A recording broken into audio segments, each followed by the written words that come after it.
3, 2, 1. Happy New Year!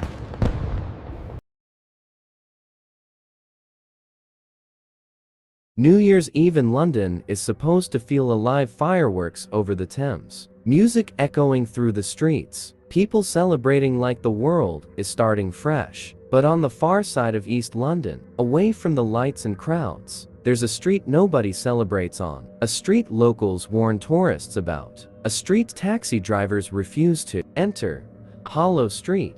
I'm a paranormal journalist documenting real hauntings for a global audience. This year, I came here to investigate the abandoned townhouse at number 12, a place rumored to trap anyone who steps inside before midnight. They say the house doesn't celebrate the start of a new year. It mourns the ones it couldn't save from the last. When I pushed the gate open, the air felt different, too cold, like the house exhaled. The door unlocked on its own, swinging wide as if it had been waiting. My camera turned on, without being touched. And then a whisper came from inside the darkness. You came before midnight. That means you still have a chance to leave. The moment I stepped inside, the house felt occupied, not by people, but by memory. The wooden floor creaked as if reacting to every breath I took. The hallway stretched forward, lined with old portraits in gold frames, all the faces smiling, but none of the smiles reaching their eyes. A grandfather clock stood against the wall, frozen at 11:52 p.m., minutes before the new year. No ticking, no movement, just silence, like time had been paused on purpose. Then a piano note echoed from upstairs, not a melody, just one single key, pressed over and over again. The same tone, the same pressure, like someone practicing after death. On a dusty side table, I found a photograph of a family on New Year's Eve. They looked happy, confetti in their hair, glasses raised, sparkler in a child's hand. But on the back, someone had written, "This was the night we lost them." Suddenly, the piano stopped. Slow footsteps started coming down the stairs, heavy, deliberate, getting closer. Ava wandered through the freezing UK coastal village, trying to shake the feeling that the cold was following her. The streets were empty, Christmas lights still hanging like ghosts of celebrations that never happened. Every shop window felt like an eye watching her. When she reached the cafe, the old woman behind the counter leaned close, her voice trembling. "If the lighthouse bell rings tonight, don't look toward it. Whatever you hear, don't answer." That warning stuck in Ava's mind. By nightfall, the mist swallowed the village. The lighthouse lantern flickered like something was inside it, trying to get out. At 12:01 a.m., the bell rang. Once, twice, three slow, dragging tolls. Ava froze as she heard footsteps outside her window, wet, heavy, as if someone had walked out of the ocean. She peeked out. A tall figure stood by the cliffs, facing her house, arms too long, head tilted, motionless, waiting. Then it whispered, voice broken like water, choking words. "Ava, come back to the light." Ava grabbed her phone, hands trembling. Each step toward the door felt heavier, like the house didn't want her to leave. She opened the door just a crack. The sea roared louder. The figure was closer now. No footsteps, no movement, just close. The darkness carried it forward. Her phone buzzed again. Unknown number. "You left me here." Another message. Unknown number. "You promised you'd come back." A childhood memory slammed into her mind. Waves. A hand slipping from hers. A scream swallowed by the sea. She shut her eyes, heart breaking.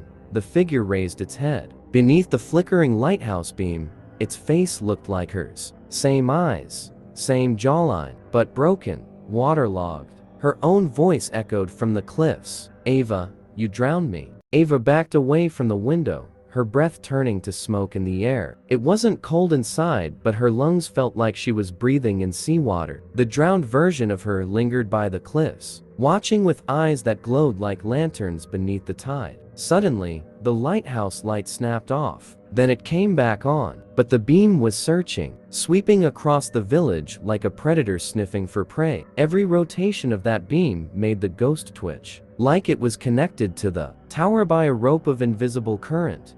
Ava whispered to herself, "This can't be real." The phone buzzed again. Unknown number.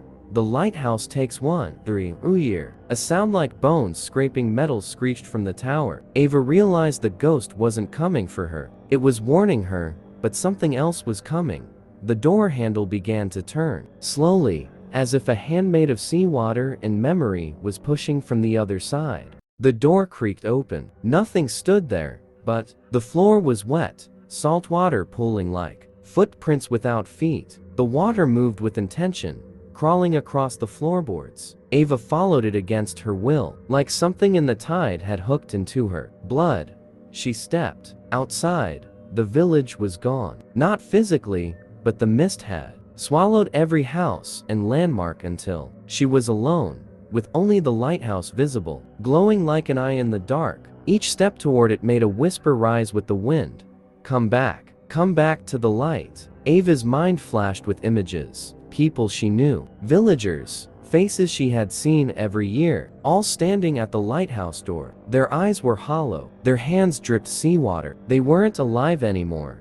They were survivors who never escaped.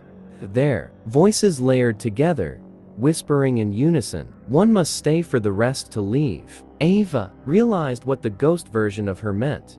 The lighthouse didn't want her dead. It wanted her replaced. Ava reached the lighthouse door. The wood looked burned, as if something had forced its way out instead of in. A breast symbol was engraved across it, an eye inside a circle, dripping like it was carved into flesh. As her fingers hovered above it, the symbol began to glow with the sickly gold light. Behind her, villagers began to chant. A debt must be paid. A soul must stay. The drowned doppelganger appeared at Ava's side, closer than ever. It didn't attack. It didn't speak. It simply looked at her with grief, like it wanted her to run, but knew she wouldn't get far. Ava pushed the door open. Instant darkness the moment she stepped inside. The ground vanished. She fell not physically, but in memory, through moments she had forgotten. Her childhood by the sea, the first night she heard the bell, the night her friend vanished into the waves, and then a voice from the dark. You came back to free them, or to take their place. Lights flickered on, one lantern at a time, revealing the inside of the lighthouse. The walls were covered in photos of missing people, children, adults, tourists, sailors. Their faces all had the same expression, fear, as if they had seen something no human should. Ava scanned the photos until one froze her. Blood. There she was, Ava, standing on a beach as a child. Behind her, a shadow taller than the waves. Suddenly, the lanterns dimmed. Wet footsteps echoed above her, someone walking on the upper floor. The drowned version of her stared at the staircase, then pointed upward with the shaking hand. Ava climbed. Each step sounded like a heartbeat. The wind outside roared. The bell rang at the top. She found not a lamp, but a mirror, cracked, blackened by fire. The lighthouse beam came from inside the mirror, not outside, and the reflection wasn't hers. It was the ghost, smiling. Ava whispered, "What do you want from me?" The reflection stepped forward out of sync, like time was stitched wrong. Its voice layered with water, wind, and something. "Oh, not you. Your place." The mirror rippled like water. A hand shot out, grabbing Ava's wrist, cold enough to numb bone. She tried to pull away, but the lighthouse floor turned to shallow seawater, rising fast around her ankles. The room tilted like a sinking ship. The reflection dragged harder. Visions slammed into Ava's mind. Past New Year's, each with someone chosen, their screams echoing through stone, souls ripped like sails in a storm. The lighthouse fed on them year after year, because something beneath the waves demanded it, and tonight, the ocean was hungry. Ava screamed, "Let me go." The ghost whispered, "I did," and Ava's feet slipped. Ava hit the water, but she didn't drown. She opened her eyes underwater to find a corridor beneath the lighthouse, built from stone older than the village itself. Lanterns burned along the walls, flames that should not survive underwater.